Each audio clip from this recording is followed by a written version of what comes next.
Every garment that leaves your factory tells a story. Now, the real question is, what story are you telling? Are you showing your clients consistency, care, and professionalism? Or are you sending out garments with mistakes, shortcuts, and rework that slowly chip away at your reputation? Let's talk about it.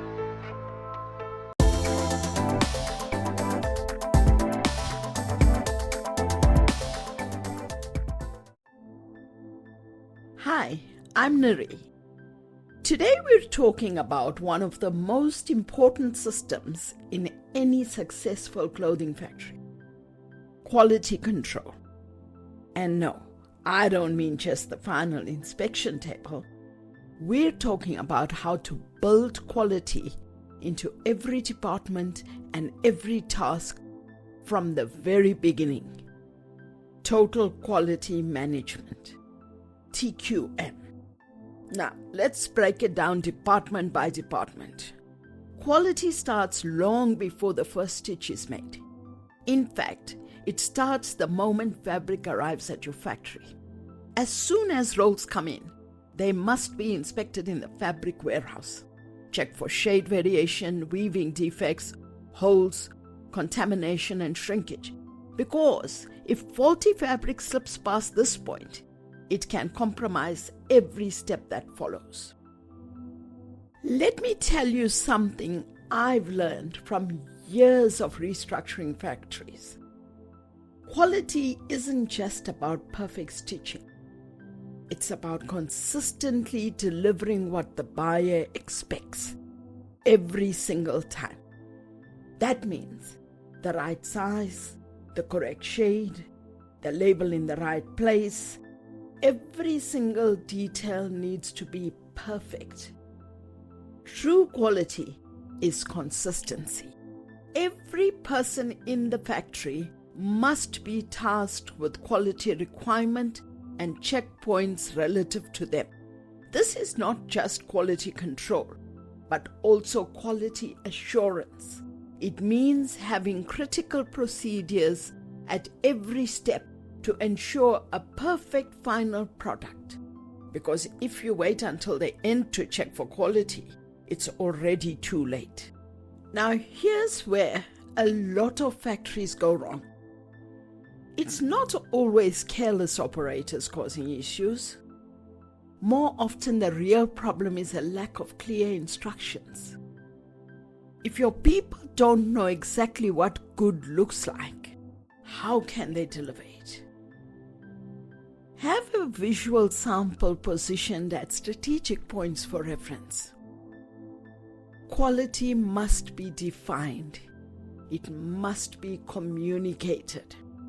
And it must be reinforced every single day. Then, in the cutting department, quality continues.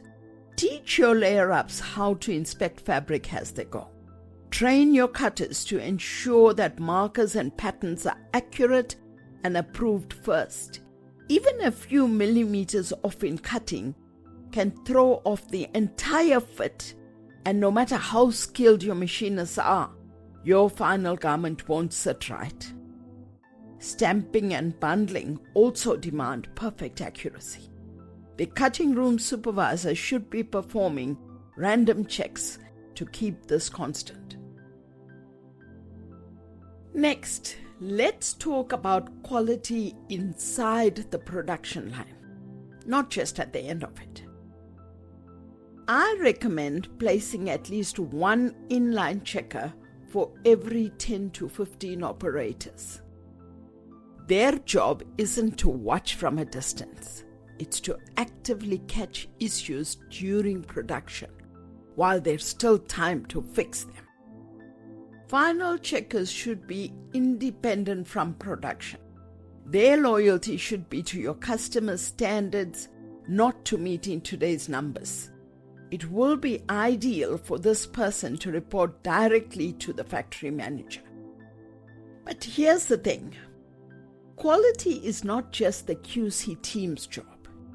It belongs to everyone. Supervisors should be inspecting their lines throughout the hour. Operators should be checking their own work before passing it forward. In my factories, I teach a simple habit. Check your work, then pass it. If something doesn't feel right, stop and ask. That small pause, it can save thousands in rework costs. And don't just catch mistakes. Celebrate success. Recognize the staff who catch issues early. Celebrate 0 defect days. Build a culture where people are proud of their quality, not afraid to ask for help or correction. They should be checking for things like stitch consistency, loose threads, missed operations, puckering, and finishing accuracy. And the key here is immediate feedback. A good inline checker doesn't criticize, they guide. They need to be calm, confident, and firm, correcting problems on the spot before they grow into bigger issues. This person also checks every single garment and size measurement before it leaves the sewing line. Now, once the garment is complete, your final checker becomes your gatekeeper. They need to know your buyer's expectations inside out. Measurement specs, stitching detail, folding style, tags, barcodes, polybag placement, the whole checklist. So, create a checklist for each customer. Keep a golden sample nearby and never assume something's okay unless it's been checked against the standard. A good QC system isn't just about inspection, it's about tracking. Track defects by type, by operator, by department. Is one style giving you more problems than others? Is it always the same operator or shift? That data is gold. Use it to train smarter, not to punish, to correct. When you use information to prevent repeat mistakes, you improve your process and your people. Run daily or weekly QC meetings. Keep them short, clear, and focused. Show the team what's working and where we need to improve. Because when people understand the impact of their action, they start to care more. Let me leave you with this. When a buyer opens your shipment, they should see excellence, not excuses. And the way you get there isn't with pressure. It's through systems, training, and care. Add total quality management to your factory. And I promise you'll see the results. Not just in your garments, but in the reputation of your company. Well, if you found this helpful, don't forget to like, subscribe, and share this with someone building their factory. If you need my help, contact me. And if you've got questions or want me to cover a specific topic, leave it in the comments. Thanks for watching, and I'll see you next time. In our next episode, we'll cover production planning. I'll teach you how to manage everything from order to delivery, how to create production calendars, and manage change requests. Don't miss it.